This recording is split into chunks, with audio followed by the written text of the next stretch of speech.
Hello, my loves. Today we're going to look at some more Reddit stories, and if you've enjoyed a Reddit story, why don't you consider hitting the subscribe button? Maybe that's the notification bell too, and let's start with today's story. A love confession.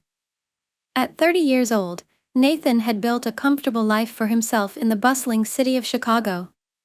He worked as a software engineer, had a close-knit group of friends, and lived in a cozy apartment downtown. But amidst all his accomplishments, one thing eluded him: love. Nathan had always been shy and introverted, often finding it hard to express his feelings. But there was one person who had captured his heart for years: his best friend, Emily. Emily and Nathan had known each other since college. They shared countless memories, from late-night study sessions to spontaneous road trips. Nathan cherished their friendship, but over time, his feelings for Emily grew into something deeper. Yet, he never found the courage to tell her, fearing it might ruin their bond. One crisp autumn evening, as the city streets glowed with the warm colors of fall, Nathan decided it was time to take a chance. He couldn't keep his feelings bottled up any longer. He planned a small gathering at his apartment with their close friends, hoping to create a perfect moment to confess his love to Emily. As the night unfolded, laughter and conversations filled the room. Emily, with her radiant smile and infectious laughter, was the center of attention, as usual. Nathan watched her, his heart pounding with a mix of fear and excitement. He rehearsed his words in his mind, trying to find the right moment to pull her aside. Finally, as the evening drew to a close and their friends began to leave, Nathan asked Emily to stay for a bit longer. They sat on his balcony, overlooking the city lights, wrapped in the warmth of their shared blanket. Emily sensed something was on Nathan's mind. "Nathan, is everything okay?" she asked, her eyes full of concern. Nathan took a deep breath, his hands trembling slightly. "Emily, there's something I've wanted to tell you for a long time." Emily looked at him, curiosity and a hint of apprehension in her eyes. "What is it?" Nathan's heart raced as he spoke. "Emily, you've been my best friend for years. You've always been there for me, through every high and low. And over time, I've realized that my feelings for you have grown into something more than friendship. I've fallen in love with you." There was a moment of silence that felt like an eternity to Nathan. He watched Emily's face, trying to gauge her reaction. She looked surprised, but not upset. A mix of emotions played across her face as she processed his words. "Nathan," she began, her voice soft, "I had no idea you felt this way." Nathan nodded, feeling a lump in his throat. "I've been afraid to tell you because I didn't want to risk our friendship. But I can't keep these feelings to myself anymore. You mean too much to me." Emily reached out and took his hand, her touch sending a reassuring warmth through him. "Nathan, I value our friendship more than anything. And I've always cared about you deeply.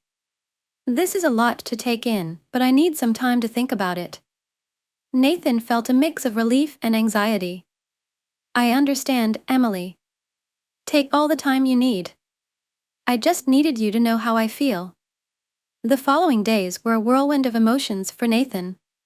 He tried to stay busy with work, but his thoughts kept drifting back to Emily and their conversation. He feared he might have jeopardized their friendship, but he also felt a sense of liberation from finally being honest about his feelings. A week later, Emily called Nathan and asked to meet at their favorite coffee shop. Nathan's heart raced as he made his way there, not knowing what to expect. When he arrived, Emily greeted him with a warm smile, easing some of his nerves.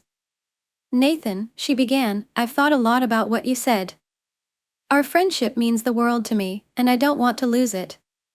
But I've also realized that I have feelings for you too. I've been so focused on protecting our friendship that I didn't see what was right in front of me." Nathan's heart swelled with hope. "Emily, you have no idea how much this means to me." Emily smiled, her eyes sparkling with emotion. "Let's take this one step at a time. I want to explore what we could be, together. But no matter what happens, I want us to always be honest with each other." Nathan nodded, feeling a wave of happiness wash over him. I promise, Emily. No more hiding my feelings. As they left the coffee shop, walking hand in hand, Nathan felt a sense of contentment and excitement for the future.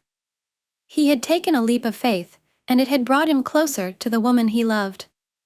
Their journey was just beginning, and whatever lay ahead, he knew they would face it together. Story: Thriving at 30. In the vibrant city of Austin, Texas, lived a woman named Emma.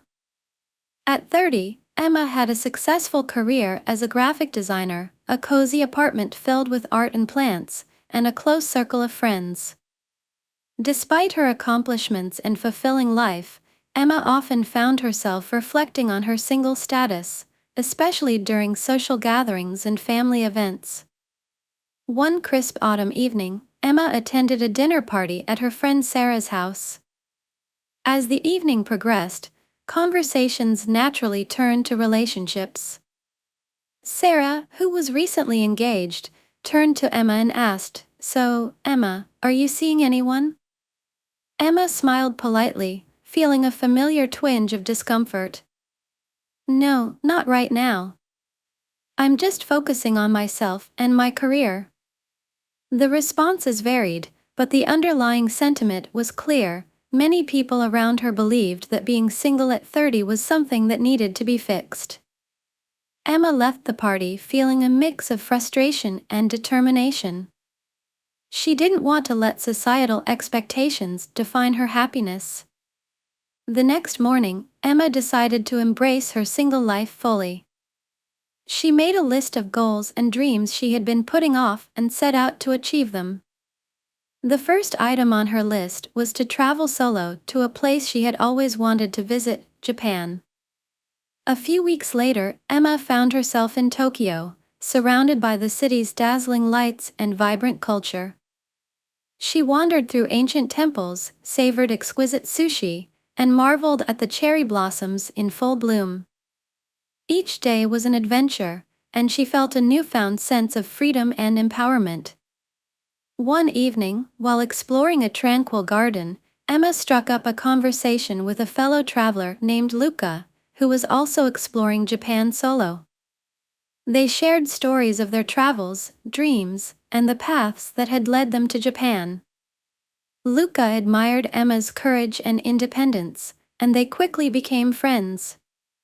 Back in Austin, Emma's life continued to flourish. She threw herself into her work with renewed passion, taking on challenging projects and earning recognition for her creativity. She also started painting again, a hobby she had neglected for years, and even showcased her work in a local art gallery. Emma also joined a community yoga class, where she found a supportive group of people who shared her interests. Through yoga, she discovered a sense of inner peace and balance that helped her navigate life's challenges. She realized that being single allowed her the freedom to explore her passions and grow as an individual. One day, while attending a local farmer's market, Emma ran into Luca, who had recently moved to Austin. They were thrilled to reconnect and spent the afternoon reminiscing about their time in Japan. Their friendship blossomed, and they started exploring the city together, from trying out new restaurants to hiking in the nearby hills. As months passed, Emma and Luca grew closer. They supported each other's dreams and celebrated their individual achievements. One evening, while watching the sunset from a hilltop, Luca turned to Emma and said, "You know, meeting you has been one of the best parts of my journey. I admire your strength and independence." Emma smiled, feeling a sense of contentment. "Thank you, Luca. I feel the same way. But what's important is that we both continue to grow and pursue our passions, whether we're together or apart." Their relationship, built on mutual respect and independence, was different from anything Emma had experienced before. She realized that being single at 30 had given her the time and space to understand herself better and build a life she loved. Years later, Emma looked back on her journey with pride. She had embraced her single life, traveled the world, and pursued her passions. She had learned that happiness wasn't tied to a relationship status, but to living authentically and fully. Emma's story serves as an inspiration to others who feel pressured by societal expectations. At 30, she had discovered that singlehood was not a limitation but an opportunity to thrive, grow, and create a fulfilling life on her own terms. Story: my friend Emily passed away recently. I want to share her story. The house was unusually quiet tonight. I sank into the couch, the remote control in hand, flipping through channels aimlessly.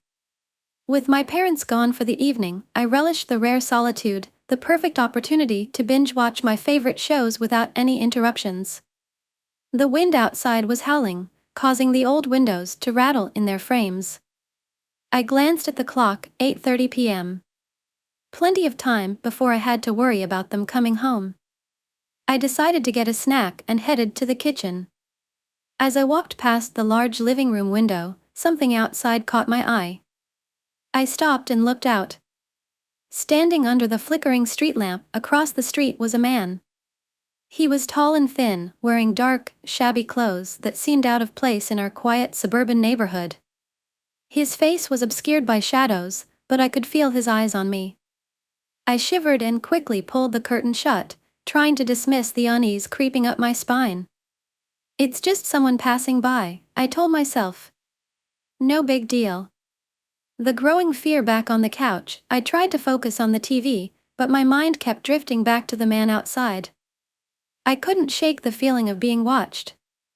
My heart started to race, and I found myself glancing at the window every few minutes, half expecting to see him still standing there. The hours dragged on, and the uneasy feeling grew stronger. I texted my parents, asking when they'd be back, but got no reply. I decided to close all the curtains in the house, a flimsy barrier against the growing fear inside me. As I was shutting the last curtain in the kitchen, I heard a faint tapping sound. It was coming from the front door. My pulse quickened as I slowly approached the door. I pressed my eye to the peephole, holding my breath. Nothing. I exhaled shakily and turned away, but the tapping resumed, louder and more insistent this time. Gathering my courage, I unlocked the door and flung it open, my heart pounding in my chest. The porch was empty. I quickly shut and locked the door, double-checking all the windows and doors. The confrontation, I couldn't relax after that. Every creak of the house, every gust of wind, made me jump. The feeling of being watched was unbearable. I kept glancing at my phone, willing it to ring with a call from my parents. Finally, I heard the familiar sound of their car pulling into the driveway. Relief washed over me as I ran to the window and peeked out from behind the curtain. I saw their car and my parents walking up the driveway, but my blood ran cold when I noticed the man standing at the edge of our yard, watching them. "Mom. Dad. Get inside, quickly," I yelled, throwing the door open. They turned, startled by my panic. "What's wrong, honey?" my dad asked, concern evident in his voice. I pointed to where the man had been standing, but he was gone. My parents exchanged worried glances, and my mom put a comforting arm around my shoulders. "It's okay, sweetie. There's no one there," she said softly. But I knew what I had seen. That night, I lay in bed, unable to sleep. Every noise seemed magnified, every shadow a potential threat. Just as I was beginning to drift off, I heard a noise outside my window. Summoning the last of my courage, I peeked through the curtains. My heart stopped. The man was there, standing right outside my window, his face pressed against the glass, his eyes locking onto mine. In an instant, he vanished into the darkness, leaving me trembling with fear. The next morning, my dad found footprints in the mud outside the window, confirming my worst fears. The man was real, and he had been watching me all night. Story: my girlfriend took a break from me and spent the summer with another guy, so she could be sure I was the one. My Sam 23-year-old girlfriend, Zoe 23-year-old, left me to be with another guy 2 years ago. She did this because she needed to be sure I was the one. I was absolutely devastated. This was a premeditated decision. In the spring of that year, we were both in college and had been together 6 years at that point. I was unaware, but she had been conversing with a guy in class. Feelings grew. She swore she never cheated or did anything physical or even met him outside of class, but they did have a lot of text conversations for the months leading up to her revelation. Just as the semester ended, she sat me down and told me she was going to go stay with him for the summer. He had just finished school and was moving to a new city and had an apartment lined up. She was going to stay with him for June and July, then return for our senior year. She offered me her phone and said I could read everything that was there. She wanted me to know she had not cheated. I was a mess.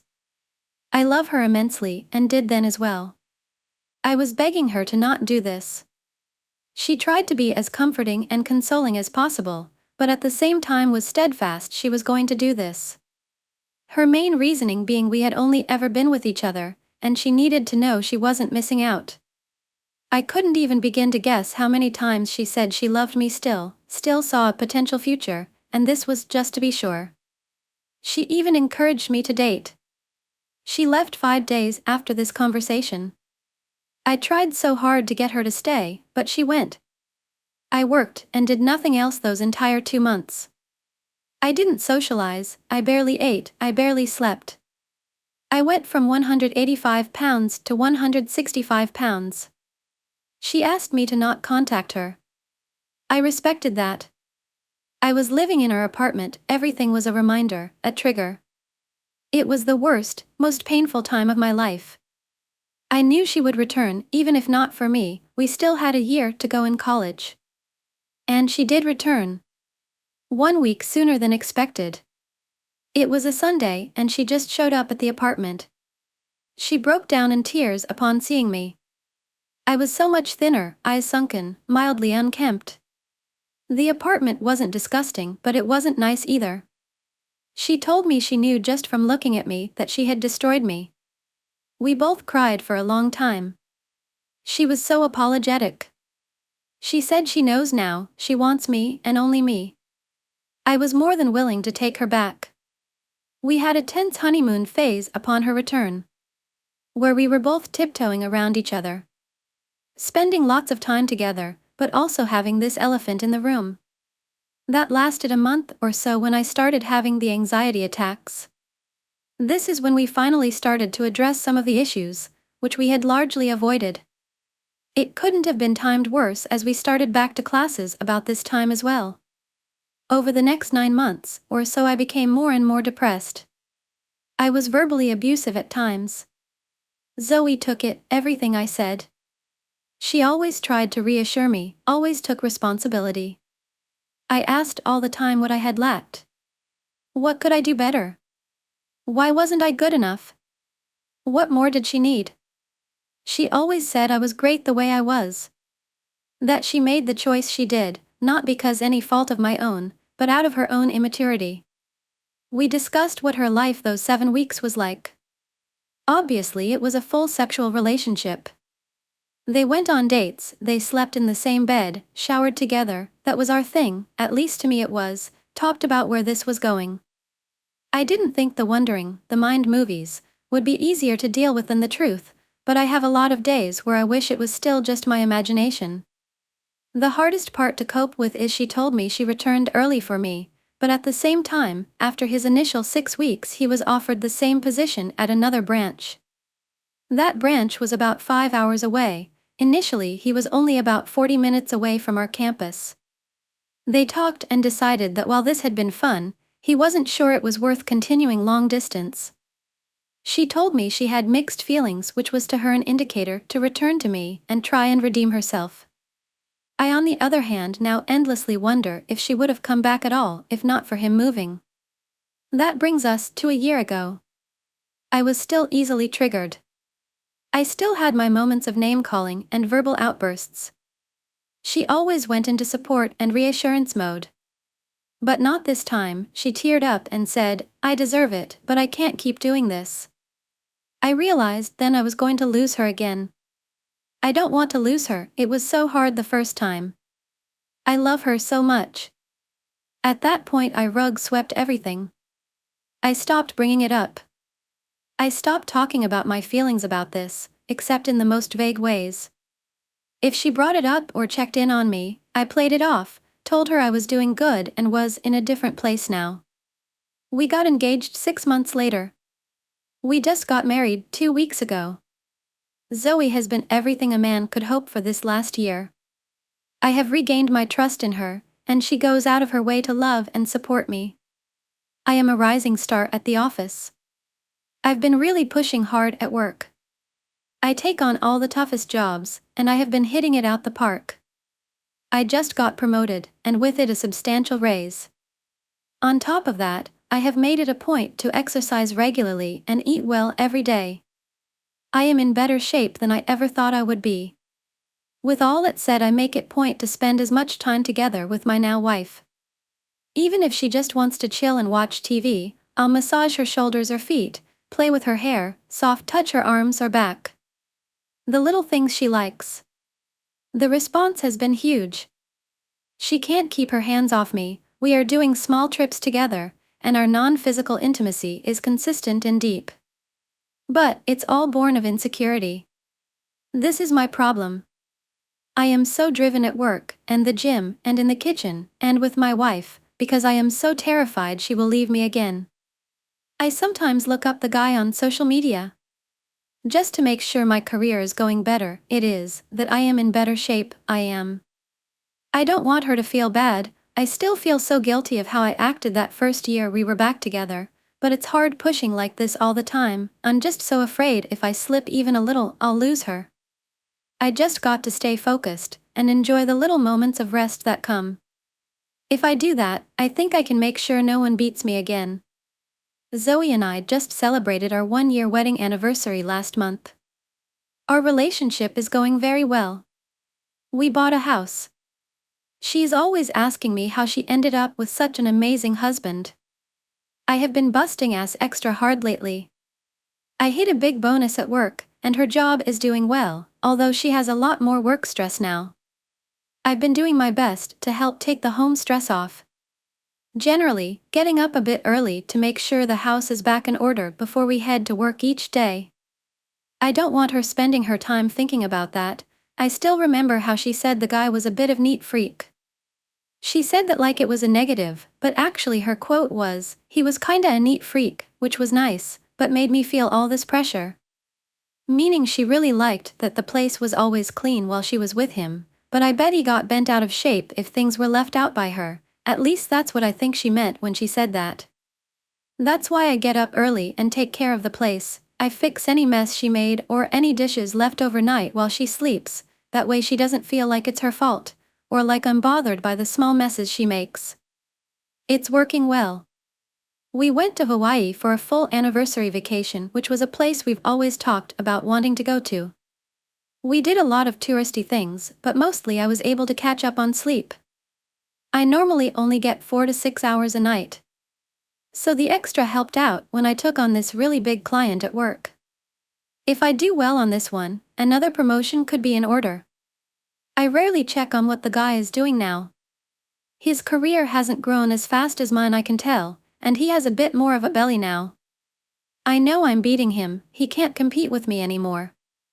Zoe brought up trying for a baby soon, which is exciting. We can afford it, and it seems like the right time. However, I have been having some thoughts. Maybe you can weigh in for me. She has gotten pretty close with an older coworker, Mrs. Weaver. Mrs. Weaver was telling her about some funny stories from the times she was pregnant. They had to do with her husband making silly mistakes, but she also told Zoe how he was super supportive throughout each time. Zoe said she thought this was a sweet story. I don't know exactly what she meant by sweet. It made me feel like her priorities are changing. It may not be enough to just be fitter and more successful than the others. I know there's at least one single dad at her office. To show her I can outdo him and any potential others, I started reading some books on how to best support your spouse through pregnancy, some do's and don'ts, a few other newborn books. I do this on my breaks at work, so that it doesn't interfere with the rest of my routines. Or I listen to podcasts while working out. I doubt most men are this proactive, and really doubt the guy would have been, and the coworker is a single dad, so there's got to be something wrong with him, right? I mean, that's a red flag in itself. Unlike me, I'm all green flags, all the time. Do you think I have anything to worry about? I had almost forgot about this. I got on Reddit today because it came up on a Google search. Clicked and my profile worked. I see it's been 3 years since the last time I posted. We are the proud parents of an 18-month-old, Steven. He is perfect. Now that Zoe doesn't breastfeed anymore, I'm able to get up solo and take care of Steven. I mean, I always got up when Zoe did all those times before to help out, but now Zoe is a lot fresher. She keeps telling me it's okay to sleep in, since she is a stay-at-home mom now. But I'm still using a lot of that time to clean up the house so she can stay focused on Steven during the day. I got another promotion, my salary and benefits are huge now. It does mean I have some availability to handle problems outside of hours though. We will try and start taking trips again or go for baby number 2 soon. It took a little bit of time to conceive, but I made the necessary adjustments to help it happen. We had a major setback one night. I had only slept like 14 hours in 4 days, I was exhausted and stressed. Zoe made best effort, but I just couldn't perform. The next day I made some major adjustments. I started eating Brazil nuts for the selenium, choking down spinach, added some green tea for the caffeine, balanced out my lifting with cardio. This was hard to do, because one day we marathoned the 3 Jumanji movies and she said The Rock was hot. Which was huge wake-up call because this whole time I had been trying to have a more balanced physique, but now I know she prefers that big bulky look. So I've been trying pack on pounds of muscle, but then I needed to get my cardio up again to prevent another incident while we were trying. It's all worked out so far. With the baby now, I had to focus more. I created a schedule to make sure I was doing all the things I needed. So every day of the week has something in every category. I plan every meal for everyone each day, I've assigned a different room of the house each day, and I have 14 activities to do with my wife or my child and I pick one each day. I also program my workouts to fit around all this. I know last time I posted people kept warning me that it was impossible to keep up at the pace I was going and I'd eventually burn out. But I haven't, I'm still keeping up, even here 3 years later. And most of that time has been with either a pregnant wife or a newborn. I also haven't heard her even mention someone else since the Rock incident. So I must be doing something right. I don't know anyone I'm not better than at everything. With all that said though, I need to do better at hiding my distress sometimes. That I guess is my biggest problem. Zoe has been asking a lot about why I'm endlessly driven, why I won't let her help more. Stuff like that, I'm pretty good at diverting those questions and explaining them away. However, this week she actually asked me if I wanted to talk about her leaving that summer, and that she feels I rug swept the whole thing. I think this all stems from when she heard me crying one night. I thought she was asleep, but wasn't. I managed to cover it up, so no real harm. I can't let her know why I am like this, then she will go, I still remember it, I deserve it, but I can't keep doing this. That's what she said. If I falter now, I may as well kiss my marriage goodbye. I've failed. It's all fallen apart. This last year, she has been pushing me. Ever since she became a Psalm, she became more aware of my habits. She wants me to see a therapist. She even offers couples counseling. I don't need a therapist, that implies there's something wrong with me. How can there be something wrong? I do it all, I've done it all forever. I tell her I'm fine, I don't know why she won't accept that. She keeps saying I don't sleep enough, I have workout addiction, I seem paranoid, I have no social life. I do those things to give us the life she wants, I stay fit for her, I'm not paranoid, I am just diligent of others. She has been going on about our lives and I point out how well I've handled everything all these years, why does she think I can't now? I can keep going, I don't need a break. And yeah, I faltered today, but they'll never have to worry about that happening again. It was her, she brought up the past more and more. She thinks it stems from when she left, and maybe it does, but I don't want to go back there. That was so long ago, and I've done so well since then. She just won't let it go. She keeps apologizing and telling me she loves me and wants the best for me. I know all that. She says I can't keep this up, says she knows how I feel, says I need help. She doesn't know. No one knows. Then this morning happened. It was just once. She went grocery shopping, I stayed with Steven. I was focused, I was playing with him. Then we started watching Spidey and Friends, and just sitting on the couch. I didn't mean to fall asleep, he was right by me. Zoe came home, found him in the kitchen. He had gotten into 2 boxes of cereal, it was everywhere. I popped up, immediately began to help, apologized. She scooped him up, told me to stop and relax. But there was this huge mess. She said I was manic, that this was what she was talking about. That I need to rest, I need to talk to a therapist. I snapped. I screamed at her. I told her to drop it, to appreciate what she has, that I was fucking fine, and wasn't some loser who needed help. I was better than that, better than everyone. She just stood there and took it. Then she looked me right in the eye and said, "Do not scream and cuss at me, I know you are struggling, it's okay, go lay down. You need to rest." Then she grabbed Steven's go bag, took him and started for the door. I asked where she was going. She said, "Just rest please, I'm going to my mother's, I'm just taking a break." A break. I just stood there, quietly, watched her walk out. She needs a break. The last time there was a break it broke me. I have done so much and it wasn't enough. I still failed to protect my son and that's it, she's not coming back. I failed as husband and a father. I texted her brother. Asked if he would come, he said he will be here in an hour. That should be it then. For those of you who followed me all these years, I guess you were right, no one's good enough, not even me. I've never posted on here before, but for those who followed my husband Sam over the years, I am Zoe.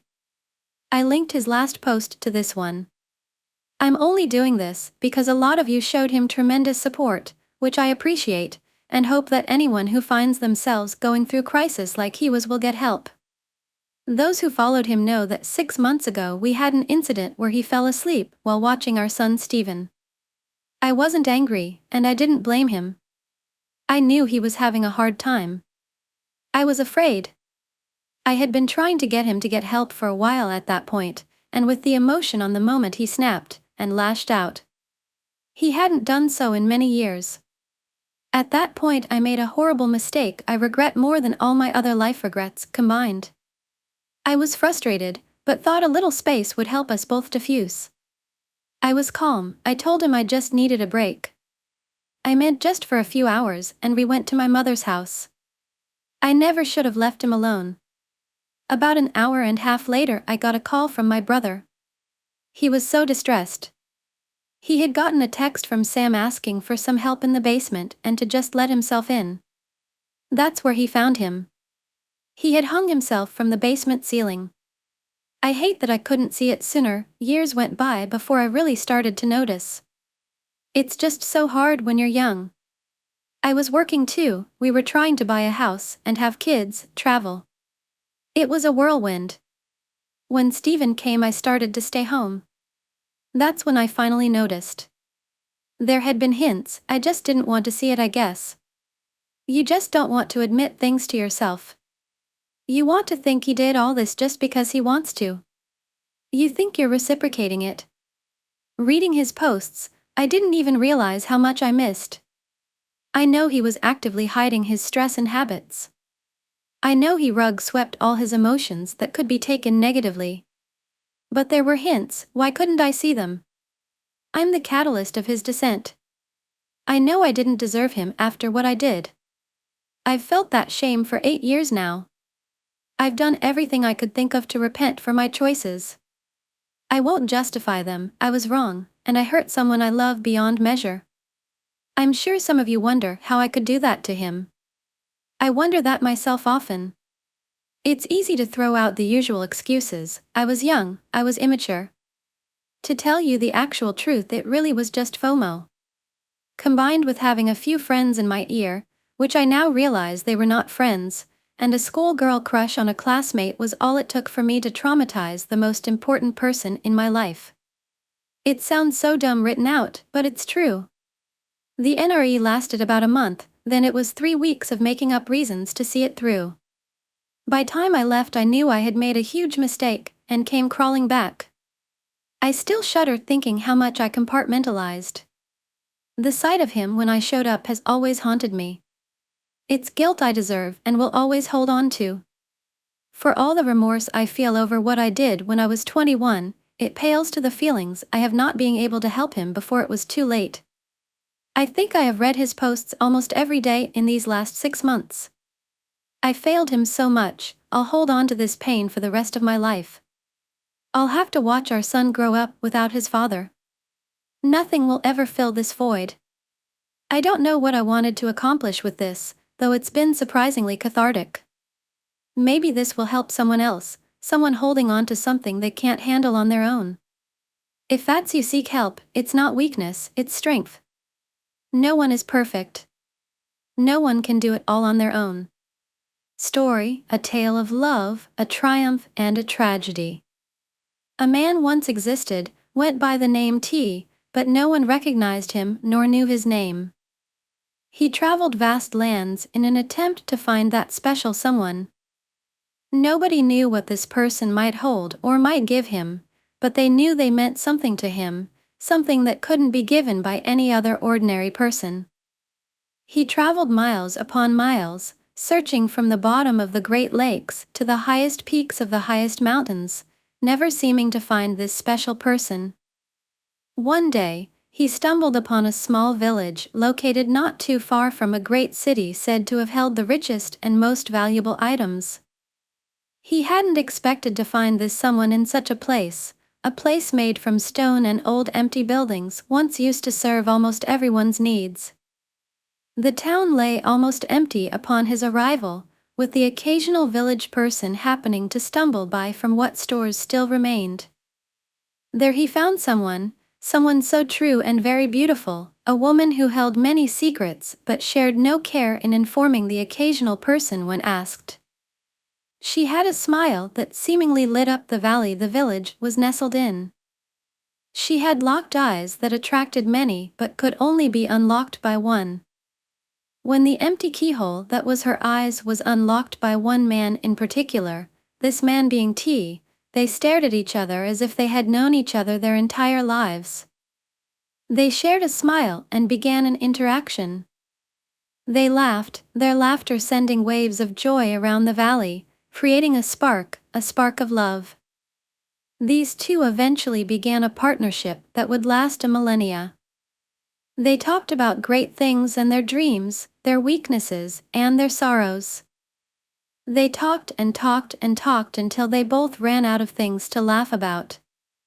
It was only then that they saw each other for who they truly were, a broken man searching for love and a beautiful woman who had never felt true love.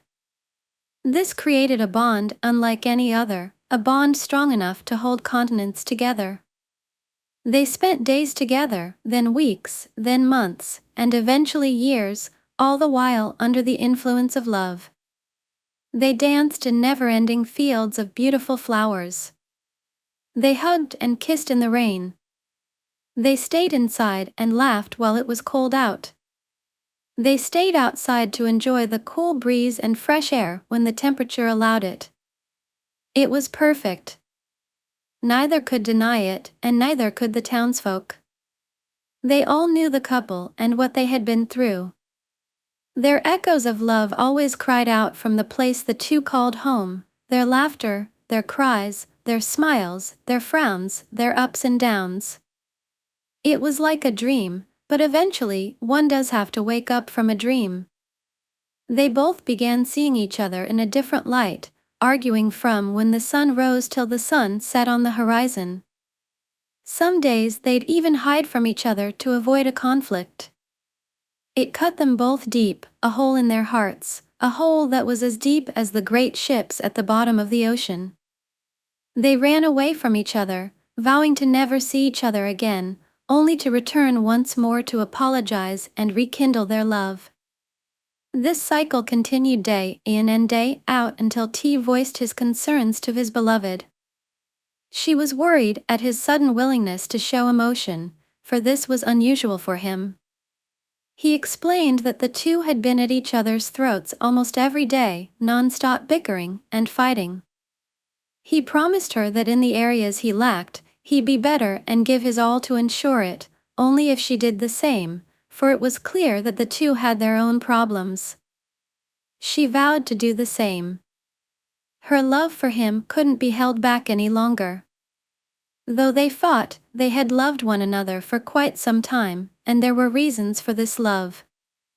Over the course of a few years, they not only rekindled their love but grew together, knowing that arguments were not just going to disappear at the drop of a hat. They had learned to live with this factor, proving that their relationship was real and never a dream. They continued this love for a long, long time until one day, an unusual announcement came from the man. It turned out that he had been diagnosed with a disease that couldn't be treated. The doctor offered medicine in an attempt to prolong the inevitable. The man was reluctant, but seeing the fear in his other half's eyes, he knew what he must do, so he agreed. Over the next few months, his condition slowly deteriorated, worsening with every cough. She knew he hadn't much longer to live, and so she began preparations at his command. He knew what it meant to him, and what it meant to her. He watched as she prepared for when he was gone, though she couldn't come to terms with it.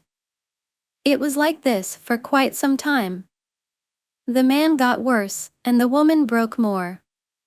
Even in this time, they still grew together, grew to appreciate every moment, grew to appreciate each other's smiles, and grew to appreciate each other's time. It was then, and only then, when the man felt sick unlike anything seen by that point. The woman rushed her husband to the doctor, and to their dismay, the clock was up, and the man was given a day. They wept in each other's arms, for both of them knew what this meant. The man had to go. It was here that the woman thanked her husband for finding her, but her husband told her these few words: "No, my love, it was you who found me, it was you who saved me, and it will be you who will be here with me in my final moments. Our time together shall always take away from the time we're apart. As long as you have me in your mind and your heart, I shall be with you. No amount of dirt, air, or time will keep me away from you, for you are the only girl meant for me." The woman wept harder than she ever did and hugged him, knowing this was going to be the end of their time together. They fell asleep that night, and only one woke up. The woman was distraught with her loss, but still kept moving forward, for that's what her other half wanted. She watched as he was lowered into the ground, this being the last time they would ever see one another. Dirt began to fill up the hole, much like their love had filled the holes in their hearts. She fought through the tears and walked to the tombstone with the words, "I'm honored that you searched for me through thick and thin and stayed by my side through thick and thin despite everything, my love. I love you to the end of this world and back. We shall meet again, for our love is true and strong. Goodbye, my dear." As she stood up, the only thing left was a tombstone drenched in tears with the words, "No amount of time, dirt, or air shall keep me away, for this world holds one thing I cherish the most, my beautiful girl." The woman stepped foot in their empty house. The ear-piercing silence surrounded her. She sat down at the dining table where they had always laughed and messed around with each other as she stared out the window towards the mountains.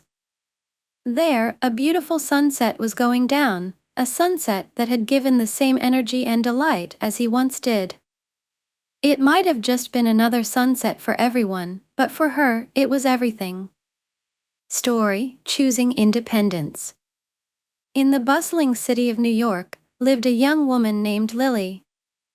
At 28, Lily had a thriving career as a journalist, a beautiful apartment in Brooklyn, and a vibrant social life. Despite her achievements, she often found herself at the center of conversations about her single status. Lily's choice to remain single was a conscious one, rooted in her desire for independence and personal growth. Her friends and family were supportive, but curious. One evening, during a dinner party at her friend Emma's place, the topic inevitably came up. "Lily, you're so amazing. Why are you still single?" Emma asked, genuinely curious. Lily smiled, taking a moment to gather her thoughts. "I think it's because I value my independence and the freedom to pursue my passions without compromise.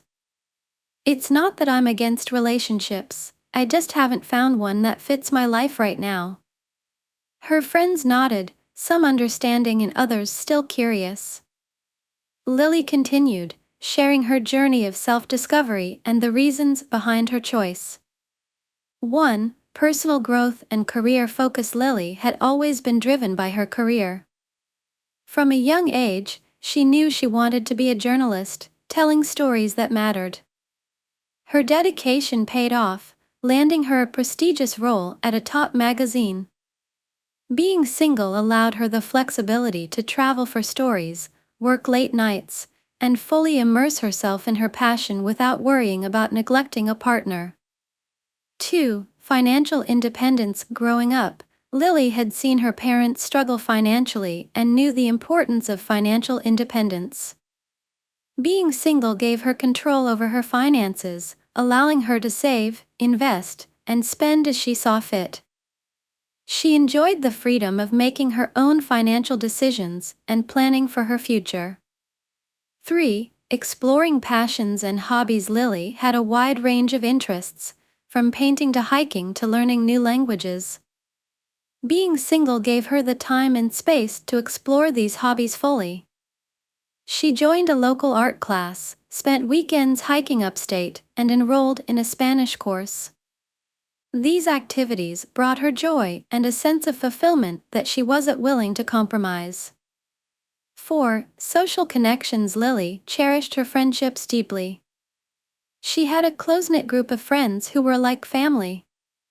Being single allowed her to nurture these relationships, spending quality time with friends, traveling together, and supporting each other's dreams. Her social life was rich and fulfilling, providing her with the emotional support and companionship she needed. 5. Redefining happiness and success. For Lily, happiness and success were not defined by a relationship status. She found joy in her accomplishments, her friendships, and her personal growth.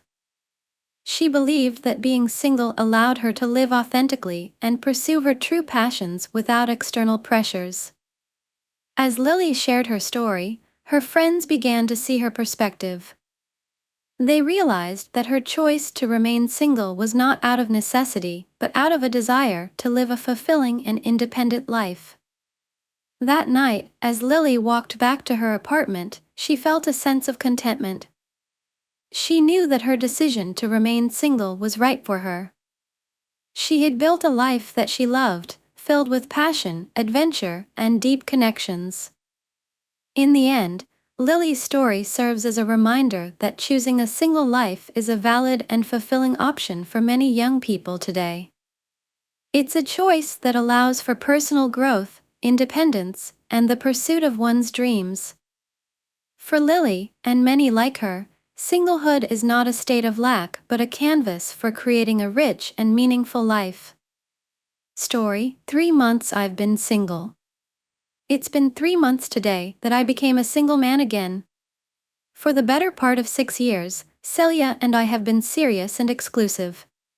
We've been kicking around the idea of marriage, but her job as a union negotiator keeps her on the road about 25 weeks a year while I run a CNC shop with a dozen employees. We're both considered successful, and neither of us thought a piece of paper with the government's approval stamped on it would make our life better. We don't have kids and neither of us has family in the area, although her parents call her at least once a week. Mine are gone, and my sister died a dozen years ago in a traffic accident. We vacationed together, played and enjoyed life together. We were never in each other's hair, and even when she was on the road for weeks at a time, every day or two she'd call me, or vice versa. We were simpatico. Once I made up my mind 6 years ago, there was never anyone else for me, even though the opportunities existed. She and I agreed we would share our love with no other. Until the 4th day of the 4th month of the 4th year of 2020. I was awakened by a phone call just before 5 in the morning. I guessed it was Celia because she was 2 time zones ahead of me and she knew I woke up at 5 a.m. "Good morning, babe," I said as I answered without looking. The voice was hers, but anger and attitude was not. "James called me," she said, referring to our closest friend who lives in another part of the city. "Is everything all right?" I asked, concerned, both by the timbre of her clipped words and the sound of sadness I'd heard before. "No, Mike. He told me you were out with someone. He told me he saw you buying clothes with someone he'd never seen you with before." "Son of a bitch," was all I got out before she went on. "I'm going say what I have to say. He was curious and saw you pay for everything and help her carry it to your truck. You two kept looking over your shoulders like you didn't want anyone to see you. He followed you, because you know how James is, and he saw you take her to dinner and then to our home. He waited for an hour, but she didn't come back out, and once all the lights were off, he went home, knowing she was spending the night. He talked with his wife, and it took them 2 days before they called me to tell me what he saw. Pack up all my stuff and put it in storage. I'm never coming back to that house again. I trusted you, and that trust is now gone." "You were." I interrupted her and tried to explain, but after my first words, "Let me explain," I heard click. She'd hung up on me. I won't detail the extents I went to in an effort to tell my side to her. All contact was cut between her and I, James and his wife and I, and any of a number of common friends we had. All the ways you can think of to contact and explain, I tried. Just so someone knows, what James said was true, but the story he told was without context. James did not know I was buying clothes for a woman who worked for me. Her boyfriend had slapped her around a good bit. She came to me to tell me she was quitting and moving to Minnesota to live with her aunt and get away from the abusive relationship. As we were talking, she told me what had happened to her and how going home for her to that man was dangerous. She asked if she could sleep in her car in the gated parking lot of my company. I told her no, that she could stay with me and I'd personally keep her safe. While she sat in my office, I booked a flight for the next morning. Since it was late in the day, I asked if she wanted me to escort her to get anything from where she was living, and she told me most of it had been destroyed in his drunken fit of rage the previous night. Even her car had a broken windscreen. Most of my employees had gone home, including my assistant, so I told her we were going shopping. She tried to stop me, but she'd been a valued member of my company for more than 3 years and she could program as well as anyone. I hated seeing her puffy eyes and defeated shoulders. She was a valued employee, and I would miss having her on the floor. It was the least I could do. We went to the store and got her a few changes of clothes, some toiletries and other things she'd need for the next week while she settled in with her aunt. We kept looking around because her phone kept bleeding for attention from him. She refused to answer. After a quick meal, I took her back to my place. I have a couple of spare rooms and one is made up for friends. While we talked, I wrote her a glowing letter of recommendation she could use for when she got where she was going. It might have been her first good night's sleep where she felt safe in a long time, and I dropped her off at the airport and was back in my office at the usual time.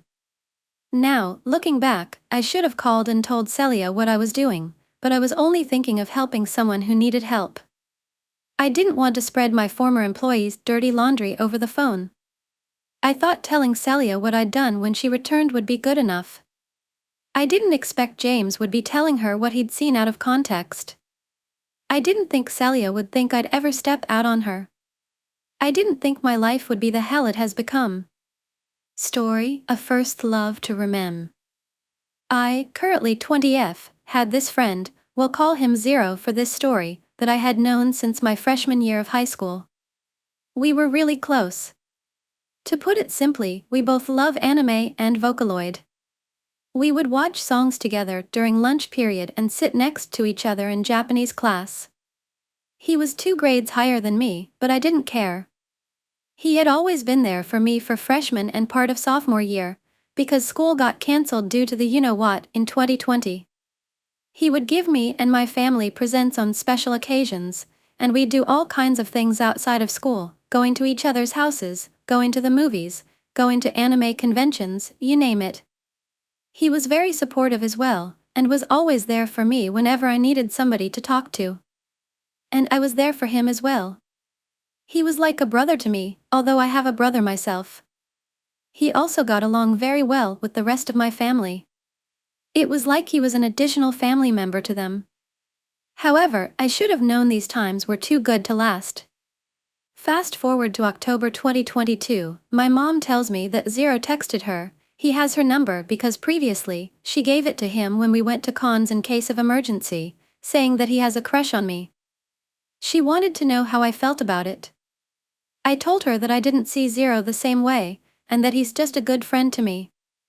My mom assured me that even if I see Zero romantically, she's all for it, but reminded me that I shouldn't get serious about dating until I finish college, because according to her, education comes first. Other than that, she was pretty much fine with the whole idea. I will get into detail about their conversation later. Now, Zero has been through a lot of different girlfriends. Even a boyfriend. He's been open to me about the different people he's dated, and why he broke up with them. He also has a very confusing life, bouncing from job to job, trying to find a place to live, many things that I can't keep up with. He also told me he has bipolar disorder and has had ugly meltdowns in the past, and how badly he's been bullied in his childhood. He told me that I was his very first friend he met in my high school, the school he transferred to where he met me, and that I saved his life in a way. But I think after my mom informed me that Zero had a crush on me, Zero admitted it to me, but he said he gave up on the crush because he just saw me as a friend, the same way I did. I thought it made sense, because he was seeing a girl at the time. Or maybe he wasn't, I can't remember, honestly. After that conversation, Zero messaged me somewhere in June 2023 that he thinks my mom is pushing me and Zero to be a couple. I was taken aback by this kind of statement. There's no way my mom would do such a thing. I said these things to him, and he said to me that he would rather not have me talk about it with my parents. He didn't really explain why, maybe it was awkward for him. But I still said I would talk about it with them. He said he wouldn't recommend it. Still, I needed to know if it was true or not. A few days later, I spoke to my mom about it. She said, "What? No way. I never said anything like that. He's lying. He's being a troublemaker. I would never force a boy on you." Going back to the conversation my mom had with Zero, I saw the messages. My mom lets me use her phone sometimes and doesn't mind when I look at her messages. Zero was talking about how he's had a crush on me ever since high school, and nowhere in the messages did my mom indicate that she wanted us to be a couple. It was mostly just, "I don't mind if you date her. But if it does happen, I'm going to establish some ground rules. You can't be out after 9 p.m., you have to tell us where you're going." And all that stuff. She was pretty chill with it and didn't shame him, force him, or anything. It was just being open to it, but also being a mom and making sure that the two of us were in a good position to date before we ever got into it. That was the only time they had ever texted each other, as there were no more messages beyond October 2022. So I texted Zero and told him, "Hey." I told my mom about it, and she said she never said anything like that. I'm not trying to call you a liar, but is there some sort of proof that indicates that she ever forced us to be a couple? He then texted me back, quote, "So, let me get this straight. You ignored my feelings, and now you expect me to help you? Some friend you are." I was taken aback by this, as I had no idea he was going to get this angry over it. I was expecting him to be compliant over it, not this. He then says, "I'm no tool, so I don't appreciate being used." Normally, when people do this kind of thing, I turn them into social experiments. However, out of respect for all the years we've had together, I won't. But never contact me again. Goodbye. I then got so panicked. I frantically texted him to please listen to me, to which he replied, "You have 5 minutes." I then apologized for telling my mom about this, as I just wanted to know if it was true about the forcing thing. That I'm sorry for hurting his feelings and all that stuff. He then said, "Okay, but here's the thing. Because of what you did, you put me in a tough position with your parents, so therefore, I'm not coming over anymore. We can only be friends virtually." I didn't think much of it, as I thought he would soon get over it. He pretty much just accepted me back as a friend. We talked normally again, as if nothing ever happened. Until I decided to tell him, "I still can't believe I made that mistake." He told him, "You're still my friend and I forgive you. I'm over it. You just have to forgive yourself." I told him I'm tired of the tension between my family and him. He told me, "There's no tension. I just won't come over anymore. My pride won't let me." I didn't understand it. What does he mean by pride? I let it be. Days later, I asked him, "What would it take for you to come back?" He then said, "To be honest, I don't think anything will. It's hard to explain, but my pride won't let me see you." I told him that my parents aren't really mad at him, it was all just one big misunderstanding, but still, he said, "All I can say is, I just can't go over there. It feels wrong." I figured maybe he's just embarrassed, so I let it be again. I had tried unsuccessfully multiple times to convince him that nothing is wrong, he's welcome to come see me and my family again, but still, he kept saying he wouldn't see us again. Aside from that, we still had normal conversations. I thought maybe he needed to hear it from my parents that everything was fine, not from me. So I asked my dad to call/text him. My dad did that, but there was no answer. He then texted him, "Hey Zero, how are you? I just want to see how you're doing, as it's been a while." No response. Days passed, and my dad told me Zero still hasn't replied. My dad then said, "Oh well. If he doesn't want to talk to us, that's fine." That was the part when I decided to tell Zero everything about how I felt.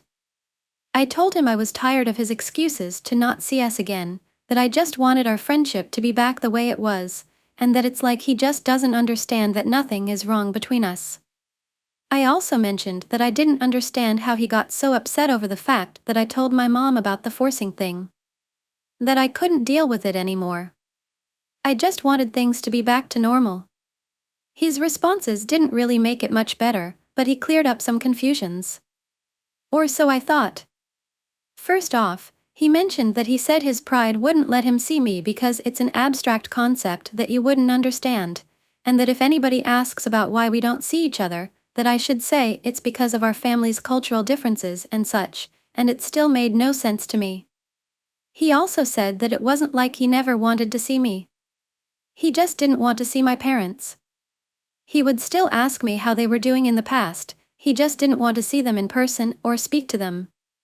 He never said that he didn't want to see my parents, it was always you. He said he'd be open to hanging out if there was a situation where he didn't have to see my parents. He stated he was embarrassed about the entire situation. Normal embarrassment, he can get over, but this, he just couldn't.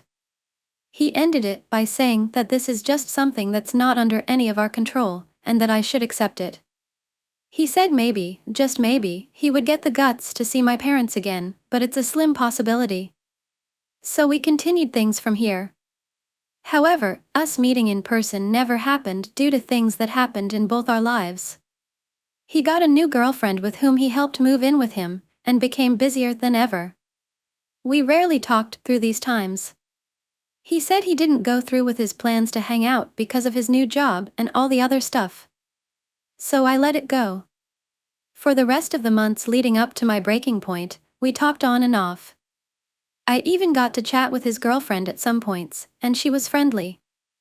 But I never told her about the incident between me and Zero because I didn't want to start any drama. I then started to realize that this kind of friendship wasn't sustainable for me anymore.